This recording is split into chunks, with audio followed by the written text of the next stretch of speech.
guys, it is Tuesday morning. It's about 8:30 and it is grocery day in this house already. Yes. Um, Typically, I have been doing my groceries by order and that has been working great. But invariably, I find I run out of all the fresh stuff well before my next order is going to be ready for pickup. So occasionally, I do have to brave the store and get some things, and so that was the case today. Now, when I do go, I like to go first thing in the morning. I like to be sitting in the parking lot by 8 o'clock. For a couple of reasons. First of all, I know that they have the senior shopping hours, at least at Sobeys, that they have senior shopping hours in the morning. And so I figure 7 o'clock in the morning is when the store is at its cleanest, after the staff has worked all night, reorganizing and restocking shelves. There's probably going to be better selection of products. The other thing is there are really not a lot of cars in the parking lot. So the anxiety that I tend to feel when I have to go anywhere right now is far less if I go first thing in the morning.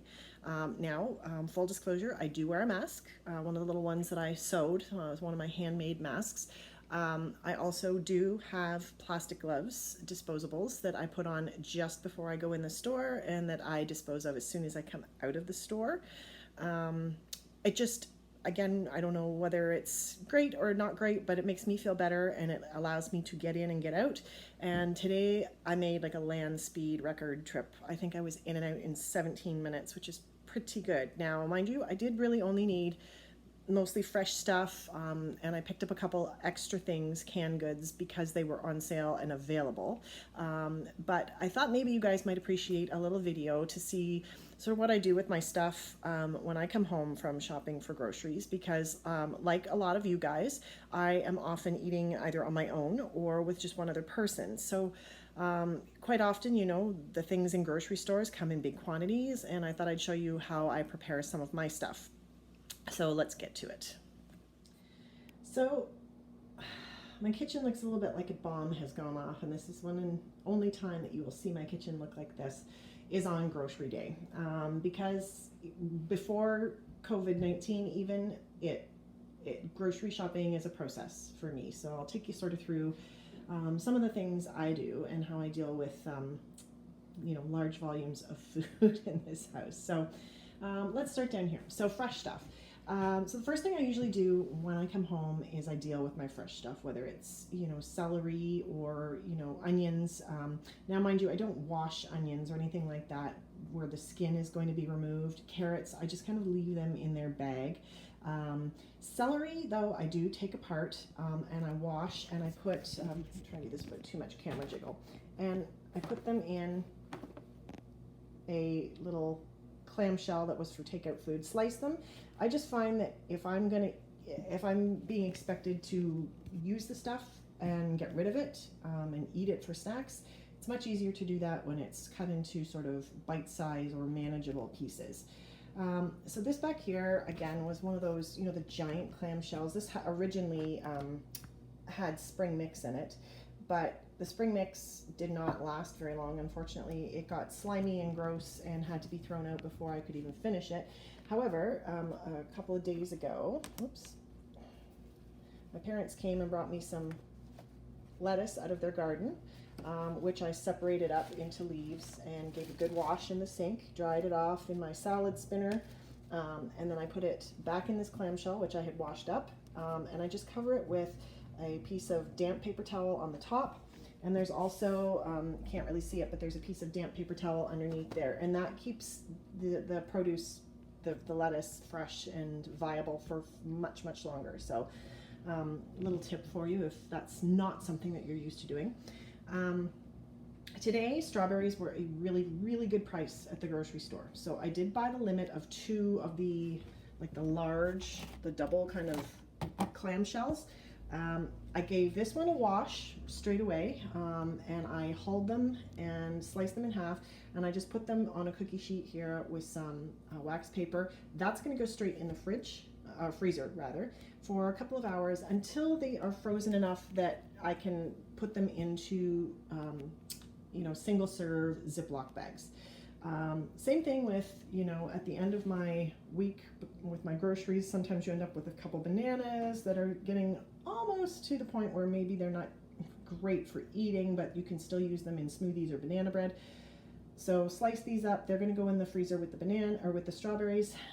My son likes fruit smoothies, and so I will probably, before, like when I bag these up and put them in Ziplocs, I'll put some bananas in with some strawberries so that he's got like a pre-made mix for his smoothies when he is making them. Oops, and I've got always have my little compost bucket here.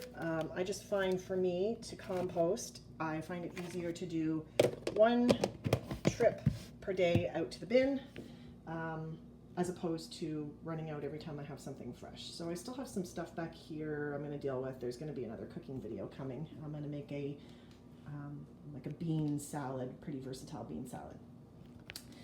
So it's no secret that if you do buy in bulk, the prices are better.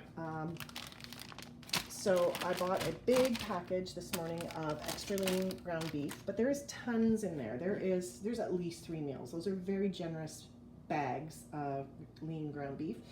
And I just break the package up and separate them so that, you know, if I'm cooking for one, well, then I've got lots of leftovers. And if it's my son and I, well, there won't be leftovers.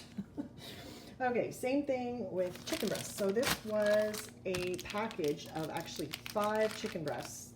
That was $20 for this package. Yeah, so chicken breasts, not cheap, but they are really thick chicken breasts. So the first thing I do when I come home is I split them in half with a big knife, because for me, this amount of chicken, once it's cooked, is about the perfect size to have on a salad or for dinner with a big potato or whatever it may be. So same thing's going to happen to these little steaks here, 2 of them in the package. I'm just going to break them and put them into little Ziploc bags. I know using the Ziplocs probably not the most environmentally friendly thing that you could ever do, but really, if you're cooking for 1 or 2 people, big packages are much harder to deal with. They take up extra space in your fridge or freezer, and then there's the whole thing of getting it thawed and getting it used. And I mean, if I were to cook this much ground beef in one sitting, we would probably have to eat it for 4 days, and I would be so sick of it by the time I'm done. So that is sort of the process here on grocery day. Canned goods and stuff, I do tend to give a little bit of a wipe right now with a little bit of warm water with a cap full of bleach in it. I don't know if it's necessary, but again, it's one of those things. Right now, it kind of makes me feel better, feel a little bit more confident. Yeah. So that's pretty much it. Nothing too extreme. Probably a lot of stuff that you guys are doing yourselves.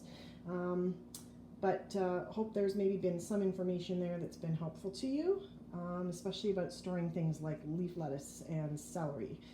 Because I just find those little clamshells with a damp paper towel, they keep things fresh for so much longer. So I hope you've enjoyed this little tour through my devastated kitchen on grocery morning. And stay tuned for my next video, which will be about that very versatile bean salad. Okay, so something else I do on grocery day is any produce that I have that you would typically wash before you eat, so like peppers where you're actually eating the skin, I do give that a rinse and a dry it off, and then just pop it back in the fridge. Same thing with little berries like this that are in a clamshell. Again, give them a good rinse.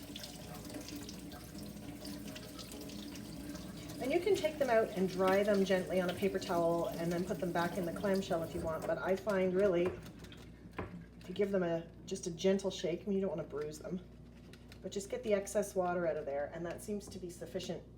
I don't really have problems with my blackberries or my blueberries or raspberries for that matter molding.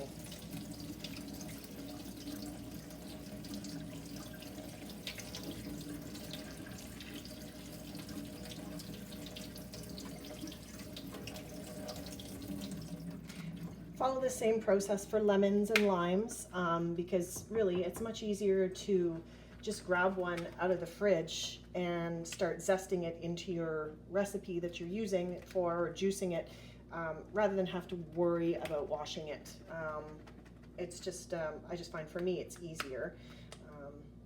And then, yeah, just pop your little clamshells right back into your fridge. And honestly, I always make it all the way through a case of berries before, like, I don't really have problems with them getting moldy or anything. So that's another little tip for you.